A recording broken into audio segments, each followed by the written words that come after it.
Assalamualaikum kawan-kawan. Sekarang kita nak masak ikan talang masin, masak asam, goreng asam. Okey. Yang ni ikan talang, isi ikan talang masin yang telah dipendam selama 2 jam untuk keluarkan garam dia. Okey, ingat tadi dalam video yang buat kari ikan kering tu, dia kena rendam 2 jam. Bawah 2 jam akan masin berdengung, lebih daripada 2 jam akan tawak hedap. So 2 jam exactly kita rendam. Okay, sekarang kita dah toastkan dalam penapis ni. Dia dah kering. Kita nak goreng dia. Okay, dalam minyak yang panas. Minyak dah panas dalam kuali. Kita nak goreng ikan ni. Orang Kedah kata goreng bogel lah. Maknanya tak ada apa-apa. Kosong je ikan talang ni, kita goreng dia.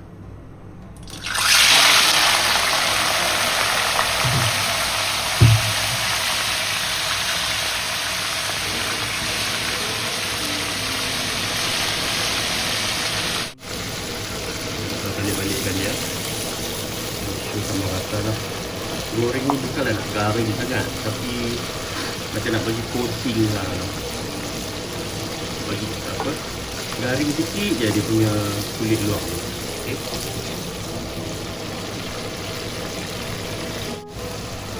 Okay, lebih kurang dalam 5 minit macam tu dah boleh keluarkan. Okay. What happen is that minyak ni dia tarik keluar juga garam ni tau. So minyak ni sekarang sudah masin dan tak boleh pakai dah. So kita kena salin. Masukkan nasi dulu. Lepas tu kita nak toastkan minyak ni.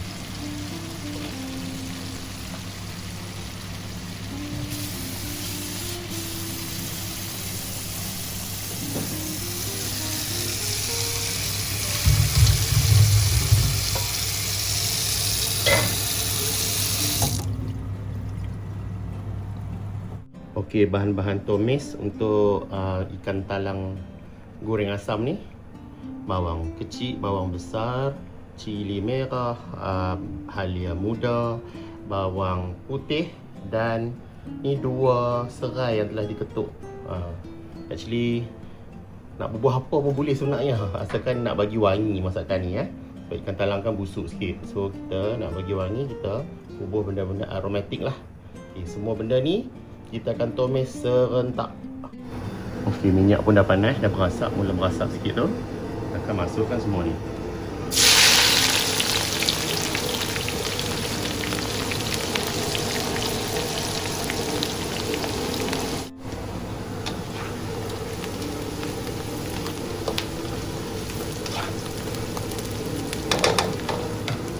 Bila dah layu bawang semua, bolehlah masukkan asam jawa. Saya pakai Adabi, senang.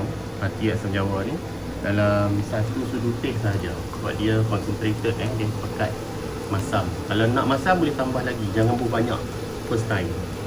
Start dengan 1 sudu kecil dulu.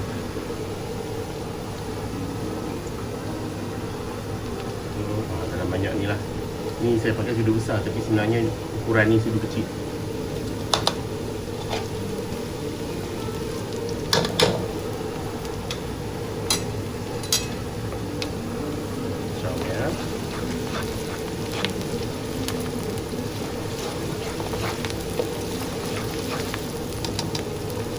Sebenarnya masakan ni dia nak balance, dia nak main antara rasa masin, masam dan manis.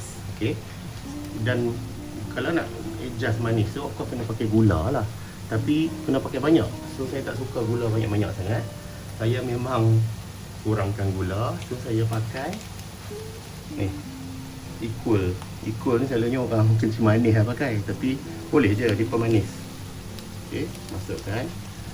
Ni ikut rasa masing-masing lah. Susah nak cakap berapa banyak. Kiranya benda ni kena rasa masam, kena rasa manis, kena rasa masin. Okay. Buat sikit-sikit dulu, lepas tu adjust. Lepas tu kita masukkan ikan talang kita tadi Ingat lah, ni tak payah letak garam tau. Sebab ikan talang ni dah masin. Jangan bubuh garam, masin berdengung. Okay, masuk. Lepas tu kita gaul supaya semua rasa ni sebati. Rasa masam, rasa manis, rasa masin. Tu pelan-pelan, jangan kuat sangat hancur ikan talang tu. Pelan-pelan je. Okay, biar sebentar bagi dia resapkan rasa tu. Okay, dah siap ikan talang goreng asam. Okay, macam ni lah rupa dia.